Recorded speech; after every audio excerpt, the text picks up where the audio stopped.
This is the Black Pot, aka Kuku Shodomo, where we speak truth to power. And my name said to the Black Rasta.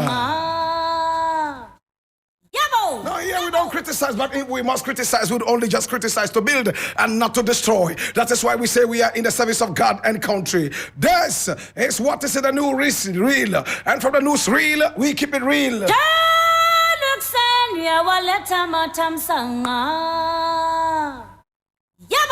My brother, my sister. Now, the very first story I want to look at today is taken from Peace FM Online. And it says, may your wife and family taste the wickedness of the coup d'etat you asked for. And this is Alote Jacobs slapping Asiedun Ketia. I read.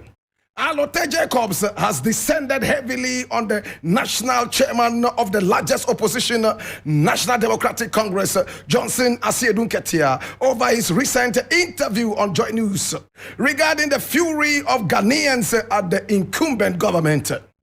Johnson Asiedun Ketia, popularly called General Mosquito, stated categorically that Ghana is more than ripe for a coup d'etat.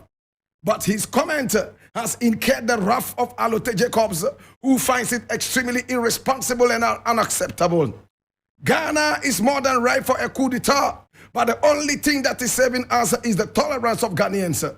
Now, if you look at our history, you would see that the things that have led to previous coup d'etats in this country were even less than what is happening now. But the only thing that is saving us is the tolerance and our collective history, as Asiedun Ketia said. Hear me now, brethren. You see, the Dagombes have a saying which I want to share with you. They say, and I quote, the murderer never wants to sleep unarmed. My brother, my sister, where there is peace, the king of the land walks without a shield and a spear. Na kukru kukru no jaya, kike no bejai. Nobody is calling for a coup. Asiedun Ketia spoke English, he didn't speak Chinese. Asiedun Ketia spoke English, he did not speak Latin. Asiedun Ketia spoke English, he did not speak gibberish. My brother, my sister, what has Asiedun Ketia said that is wrong? Tell me. Apart from wicked people and blood-sucking vampires who would always read meanings into well-thought-of utterances, my brother, my sister, nobody with a common sense would find what Asiedun Ketia said as wrong. What he said, what is the content like? Is it wrong? Things that happened in the past that caused us to have coup d'etats. In fact, $1 trillion load of this is happening right here in Ghana, and Ghanaians are not initiating a coup d'etat. It means that we have gone beyond coup d'etats. We would like to use democratic means. We will tolerate dirty governments like Nana Akufo-Addo's government until it's time to legally and democratically cut them off like bad habits. What has Asiedun Ketia said that does not make sense? Or is it bitterness, wickedness, or just the fact that we are belly full? For that matter, we don't care what happens to our people.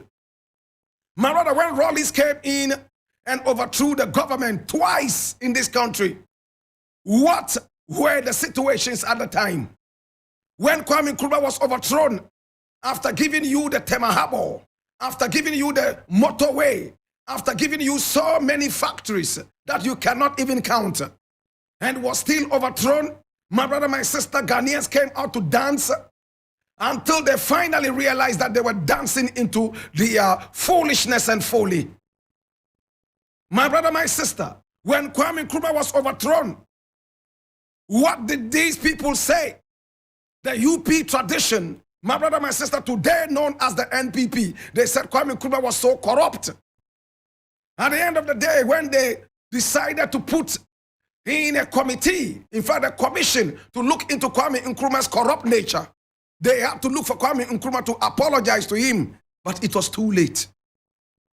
Do we all remember, my brother, my sister, when they asked for a commission to be started to investigate Kwame Nkrumah's corruption, they only found out that Kwame Nkrumah had one bank account, and it was with the Ghana Commercial Bank. And with this bank, he was only withdrawing his salary in and out. Even his last salary was still in there when he was overthrown.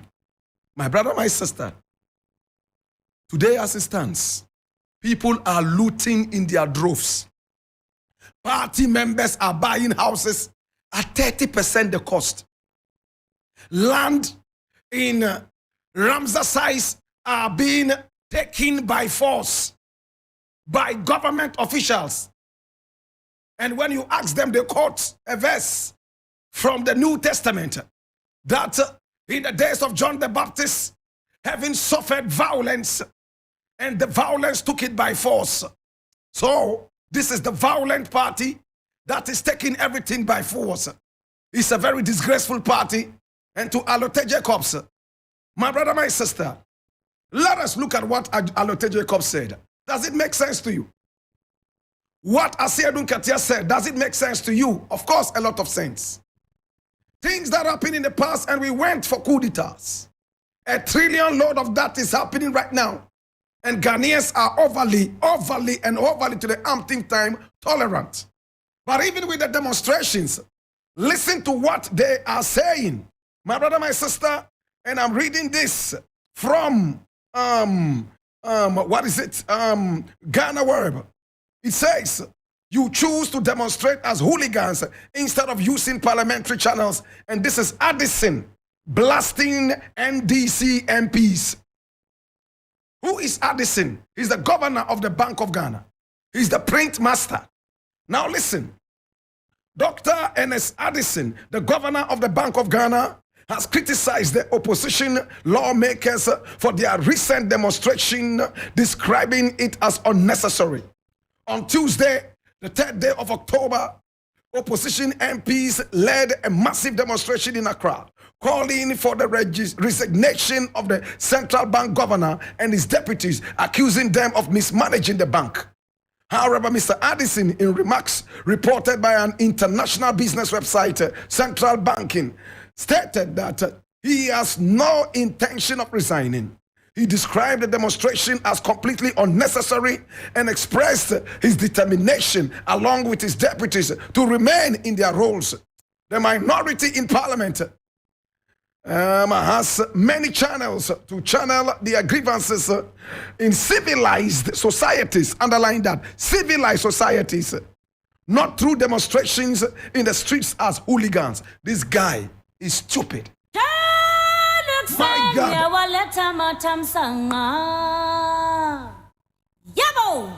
My brother, after printing so much money like an idiot, and inundating our economy with hyperinflation, all you can say is that they are uncivilized and they are hooligans. Now, if you can use words like uncivilized and you can use words like hooligans, then we also have the right to call you a fool and stupid. True? Look at the arrogance of Nana Akufo-Addo that has been injected into their genes. And all these people all of a sudden do not tolerate what is even legal. What is wrong with MPs going on a demonstration? Very peaceful, walking up to you and trying to present you with a petition. You were not available to take the petition. Your deputies were not available. Only your watchman was ready to take the petition. Today you tell us it's not a watchman, it's a security one. Well, no wonder. They say if you come from the north, you are a watchman. But if you come from Ashanti and some other parts, you are a security man, even though you do the same job. My brother, my sister, I am so angry. Look at the guy that we put in power and we are paying with our taxpayer, yes, money. This is what he has to say, that the MPs who came to demonstrate are uncivilized, and this will not happen in civilized societies. Number two, he called them hooligans. Do you know who a hooligan is? My brother, my sister, this guy, if it was in the days of Rawlings, he will be sent all the way to the Wadara barracks and shaved with broken bottles and beaten to pulp, my brother, my sister. And if he's lucky, he might come home with 4 broken limbs. If not, he will end up in an early grave. My brother, my sister, thank God we have risen above this foolishness. Thank God we have risen above these things that cannot be seen as democratic. But Ernest Addison, if you want to swallow the pill of arrogance that Nana Akufo-Addo has been swallowing all this while, I can tell you one thing. Your head is ready for the news. Should I say it again? Mr. Ernest Addison, Dr. Ernest Addison, please, if you continue swallowing this pill, the pill of arrogance that Nana Akufo-Addo has been swallowing alongside, then I can tell you one thing. That one thing is clear, that your head is ready for the news. Listen, man. Now, this guy here called Addison. Now, when you read his background, you realize that he has very wonderful academic laurels and records. But to have academic laurels is not translated into wisdom. Some people have all the degrees, yet they have no pedigree. Some people, my brother, my sister, they have all the university degrees, yet in their head, there's nothing but air. One of those people is this Addison guy. The nation has gone down the drain. The Ghana city is the worst performing city in the 196 countries that we have in the world. It is the least, my brother, my sister. Even the Zimbabwean dollar is doing better than your Ghana city. Ukraine, their currency is doing better than this. And all you can say is that people who are demonstrating are hooligans and that they are uncivilized. My God, have mercy to the bongo clippings. I'm sure if Blakk Rasta had said this, they would have dragged me to the Parliament House and asked me to apologize. I'm waiting to see what they will do to this guy. To God be the glory. Well, my name is Blakk Rasta, and of course, Eric Mawena Egbeta is here. These days, he wears the suit a lot. I'm sure he's preparing for the Komla Dubon Award, you know.